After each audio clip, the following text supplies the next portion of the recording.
যেখানে সবুজ দিয়েছে বুক পেতে, গুল্মলতা আকাশে ওঠে মেতে, ছায়ার নাচে তোমার কথা ভাবি, তুমিই বুঝি এই বাগানের চাবি।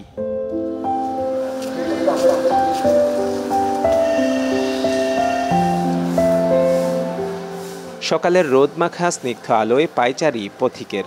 নতুন সকালকে সাজাতে পরিচ্ছন্নতা কর্মীদের ব্যস্ততা।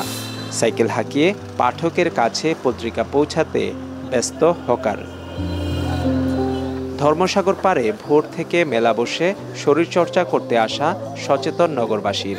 জীবিকার টানে ব্যস্ততা বাড়ে পাড়ায় পাড়ায়।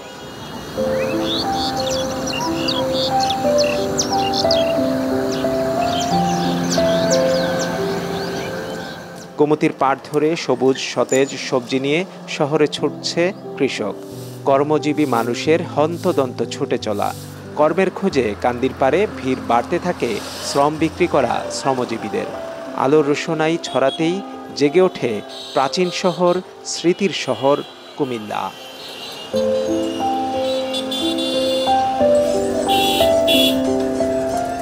বেলা বাড়তেই অলিগলিতে বাজতে থাকে রিকশা, অটোরিকশার টিংটং আর ব্যস্ত পথিকের শোরগোল। শ্রমিকের হাঁক ডাক বাড়ে গোমতীর পাড়ে কাঠের দোকানগুলোতে। করাতের খড়খড় শব্দে সময়ও এগিয়ে যেতে থাকে। ঐতিহ্যের সম্ভারে সুশোভিত কুমিল্লা। শিক্ষা, সাহিত্য, সংস্কৃতি, রাজনীতি সকল ক্ষেত্রে অগ্রগামী এ জেলা তার অস্তিত্ব জানান দিচ্ছে স্বকীয়তায়, সমহিমায়। খাদি, রসমালাই, প্রত্নতত্ত্বে অগ্রগামী এ জেলা হারাতে বসেছে তার ঐতিহ্য। নগরায়নের রূপান্তর এই শহরে বাড়ছে মানুষ, বাড়ছে জটিলতা। সে কথাই বলছি এখন।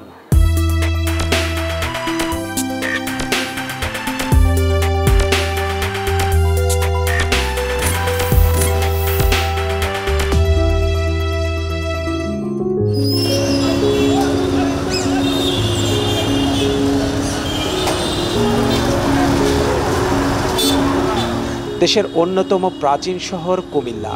টমসম ব্রিজ থেকে কান্দির পাড়, মুগলটুলি, রাজগঞ্জ, বাদুরতলা, ঝাউতলা, চকবাজার, বাগিচাগাঁয়ের পরতে পরতে মিশে আছে ইতিহাস, ঐতিহ্যের ধুলো।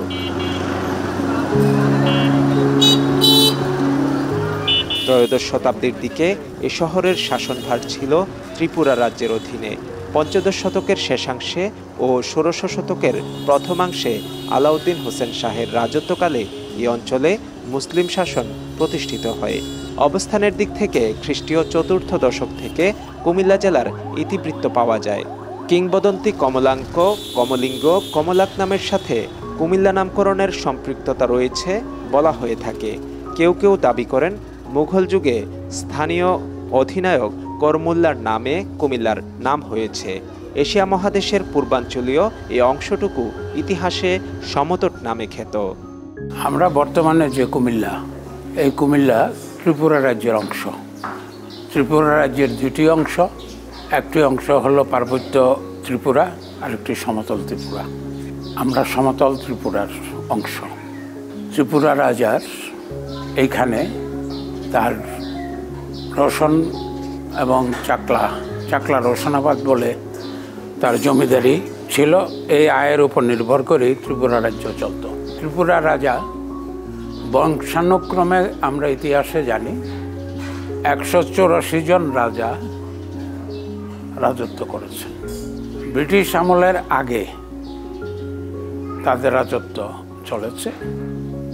মাঝে দুই একবার তারা একটু বিতাড়িত হয়েছে, কিন্তু পরবর্তী ক্ষেত্রে তারা এখানে চলে আসছে। সুতরাং ত্রিপুরা রাজ্য ত্রিপুরা রাজারাই শাসন করেছে।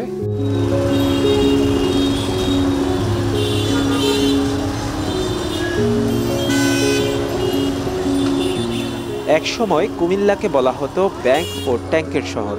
এখন সেই ব্যাংকও নেই, ট্যাঙ্কও নেই। 1906 সালে বঙ্গভঙ্গের পর এদেশে ব্যবসা বাণিজ্য বাড়তে থাকে। কুমিল্লার মতো বড় শহরগুলো প্রশাসনিক কেন্দ্র হয়ে ওঠে। ব্যবসায় বাণিজ্যে অর্থের যোগান দিতে প্রয়োজন পড়ে ব্যাংক ব্যবস্থার।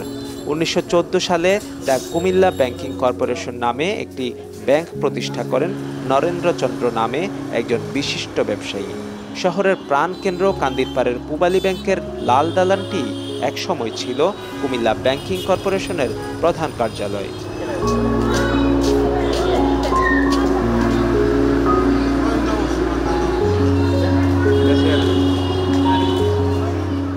শহরের পরিসীমায় ছিল অসংখ্য দিঘি পুকুর।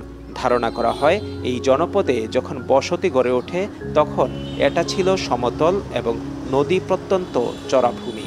বাড়িঘর নির্মাণের জন্য বসতভিটা উঁচু করার প্রয়োজনে এবং পানীয় জলের অভাব মেটানোর উদ্দেশ্যে পুকুর দিঘি খনন অপরিহার্য ছিল। স্বচ্ছ পানীয় জলের প্রয়োজনে খনন করা হয় অসংখ্য দিঘি ও পুকুর। একসময় এ শহরে 14টি দিঘি ও 851টি পুকুর ছিল। আবাসনের প্রয়োজনে এসব দিঘি ও পুকুরের অনেকগুলোই ভরাট হয়ে গেছে। নদীতে আমরা গোসল করতাম, নাইমা হাসুর করতাম, এড়িয়া করতাম, পানি পরিষ্কার আছিল। ওখানে খুব সুন্দর আছিল পানি। ওখান তো আবর্তন হয়ে গেছে। ওখানে কে গোসল করবো আর কে কি করবো এটার মধ্যে। এখানে নৌকা দিয়ে মানুষ যাইতো আইতো, যাতায়াত করতো, আইতো যাইতো। আশেপাশে মনে করেন মানুষজন বাড়ার কারণে লোকালয়ে এখানে ময়লা টয়লা ফেলানো হয়, পরিবেশ মানে খারাপ হয়ে যাইতেছে দিন দিন। এই যে দেখেন এই ময়লা টয়লা ফেলায় রাখছে, যে যার মতন ময়লা ফেলায়, পলিথিন ফেলায়।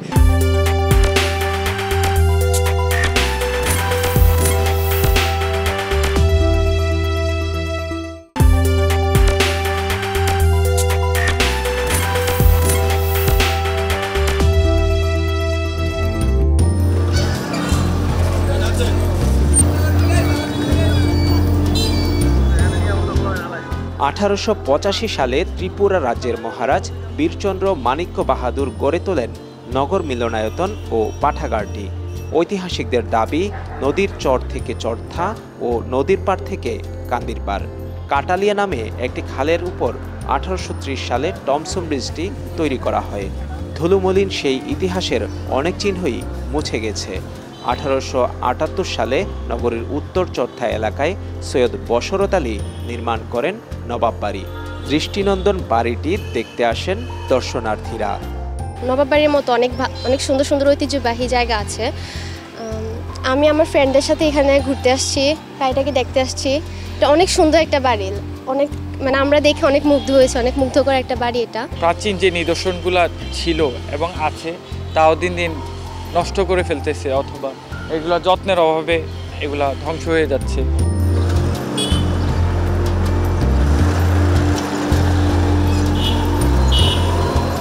দুশো বছর আগে ব্রিটিশদের শাসনামলে এখানে ব্যবসা করতে আসেন ভারতীয় বণিকরা। সে সময় রাজগঞ্জ ও চকবাজারে গড়ে ওঠে টেরিপট্টি, ছাতিপট্টি, কাপুরিয়াপট্টি, গোয়ালপট্টি সহ অন্তত 20টি পট্টি, যেখানে প্রতিটি পট্টি ছিল স্বতন্ত্র ব্যবসায়িক কেন্দ্র। এই গোমতী নদীর পাশে এখানে কিভাবে ব্যবসা সম্প্রসারিত হলো? প্রাচীন একটা ব্যবসায়ী এই এলাকা রাজগঞ্জ থেকে চকবাজার পর্যন্ত। রাজগঞ্জ এটা কাঁচা বাজার, এটা অনেক পুরনো বাজার। সেখানে মানুষের নিত্য প্রয়োজনীয় প্রতিনিয়ত এখানে হাট বাজার মানুষ অংশগ্রহণ করে। আর দৈনিক চকবাজার যেটা এবং তেরিপট্টি, এর দুইটা একসাথে। এই এলাকাটার নাম হলো ছাতিপট্টি। এটা এক সময় ছাতি ব্যবসায়ীরা অনেক বেশি প্রতিষ্ঠিত ছিল গোল্ড ব্যবসায়ীর পক্ষ থেকে। বাইরে গোল্ড ব্যবসায়ী যদি ধরি তাহলে আমরা 1947 সাল থেকে আমরা দেখেছি বর্তমান যে মুক্তিযোদ্ধা সংসদ, সেটা হিন্দু প্রপার্টি। সেখানে উত্তম চাঁদ খেত্রী এবং রামচাঁদ খেত্রী এই দুইটা প্রতিষ্ঠান ছিল গোল্ড ব্যবসা। তার সাথে সম্পৃক্ত হয়েছে দুইজন মুসলিম দোকান, সেটা হাজি সফর আলী এবং আমার বাবা আজম খান। তখনও ভারত পাকিস্তান ভাগ হয়নি।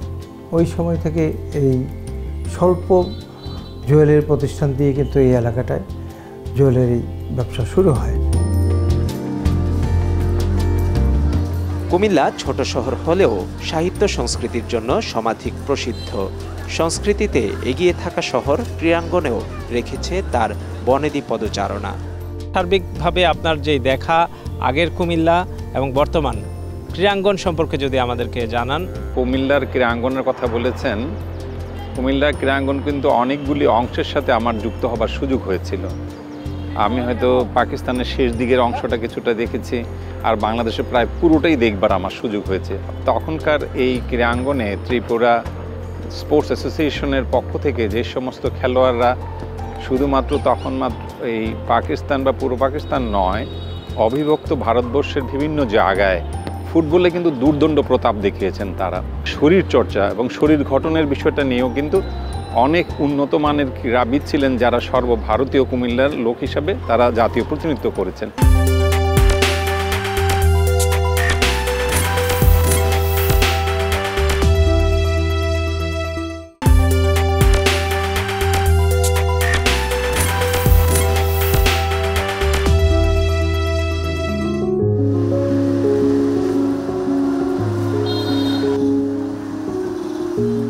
কুমিল্লার উজ্জ্বল অতীত ও অগ্রসর জনপদের চিত্র পাওয়া যায় শিক্ষা ও সংস্কৃতিতে। সঙ্গীতের কিংবদন্তি শচীন দেব বর্মন কুমিল্লার সঙ্গীতাঙ্গনকে করেছিলেন সমৃদ্ধ। সেই আসর জমাতেন কাজী নজরুল ইসলাম। তাদের সুরের দ্যুতি এখনও সঙ্গীত প্রেমীদের কণ্ঠে উচ্চারিত হয় আবেগ মিশ্রিত ভালোবাসায়। শচীন কর্তা এটা একটা বিশাল একটা ব্যাপার। ওনার যে পারিবারিক পরিচয়, সঙ্গীতের পরিচয়, ওনার যোগ্য সন্তান পঞ্চম আর.ডি. বর্মন। তো শচীন কর্তার শুরুটা একেবারে মাটি থেকেই উনি উদ্বুদ্ধ হয়েছেন সঙ্গীতে। ওনার বাড়িতেই একজন কৃষক ছিলেন। ওনার যে রঙ্গিলা, এই গানটা ওনাকে খুব টেনেছে সুরে, কথায়, মানে গানের দিকে প্রচণ্ড রকমের ওনাকে আহ্বান করেছিল। ওস্তাদদের কথা এগুলা তো আমার মুখে মানাবে না। ওনাদের যে বিচরণ, সরোদ বা বিভিন্ন ইনস্ট্রুমেন্ট নিয়ে, এগুলা মানে ব্যাপক হারে বলার ব্যাপার। আমি অনেক পণ্ডিত ওস্তাদদের সান্নিধ্যে এবং টাউন হলে প্রোগ্রাম করেছি, অনেক জায়গায় প্রোগ্রাম করেছি, এই জায়গায়ও করেছি প্রোগ্রাম। হ্যাঁ, নজরুল পরিষদ ছিল। ওই হিসেবে এটা তো একটা চর্চার ব্যাপার। সভ্যতা তো আমরা শুধু কাপড় চোপড়ে থাকে না, এটা পড়াশোনা করতে হয় এবং এটার বহিঃপ্রকাশটা হয় শিক্ষা সংস্কৃতির বহিঃপ্রকাশটা হয় সাংস্কৃতিক এবং ক্রীড়ার মাধ্যমে।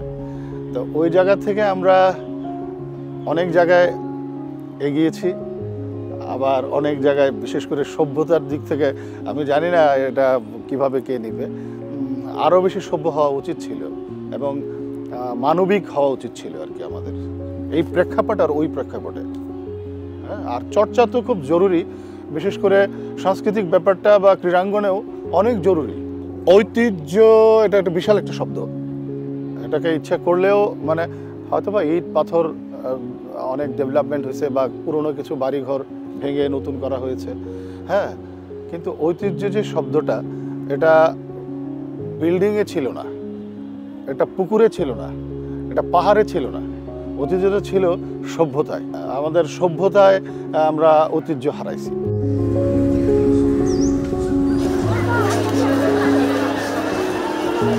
এ শহরের প্রায় ১.৫ শতাব্দীর শিক্ষার ক্রম ইতিহাস আধুনিক শিক্ষারই ইতিহাস।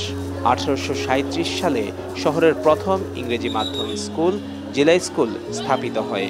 কুমিল্লা ভিক্টোরিয়া সরকারি কলেজ, নওয়াব ফয়জুন্নেসা বালিকা বিদ্যালয়, ঈশ্বর পাঠশালা, শৈলরানী বালিকা বিদ্যালয়, ইউসুফ হাই স্কুল, হুচ্চামিয়া স্কুল এ শহরের প্রাচীন আলোকবর্তিকা। আপনি কুমিল্লা ভিক্টোরিয়া কলেজের শিক্ষার্থী ছিলেন, এখন এই কলেজের শিক্ষক।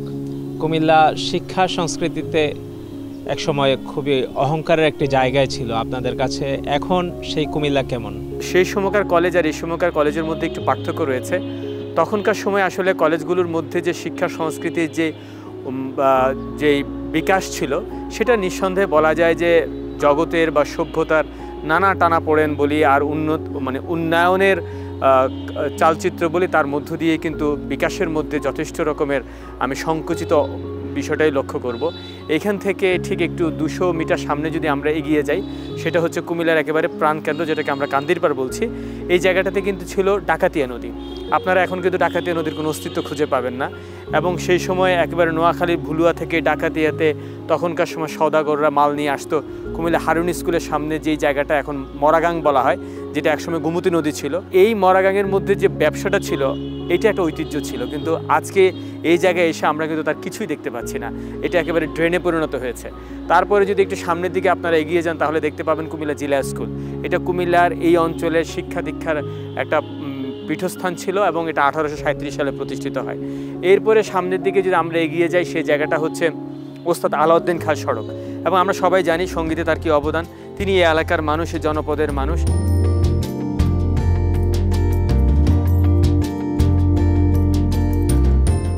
শহর প্রসারিত হয়েছে। 1961 সালের আদমশুমারির বিবরণীতে শহরের আয়তন ছিল প্রায় 5 বর্গ মাইল। 2011 সালে সিটি কর্পোরেশন গঠনের পর বর্তমান আয়তন 54.04 বর্গ কিলোমিটার। জনবসতির ঘনত্ব বাড়ছে প্রতিনিয়ত। যানজট, জলাবদ্ধতা, অপরিকল্পিত ড্রেনেজ ব্যবস্থা নগরের জীবনকে করছে দুর্বিষহ।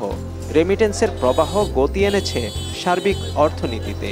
বহুতল ভবন বাড়ছে, সড়কে বাড়ছে 3 চাকার যানবাহন।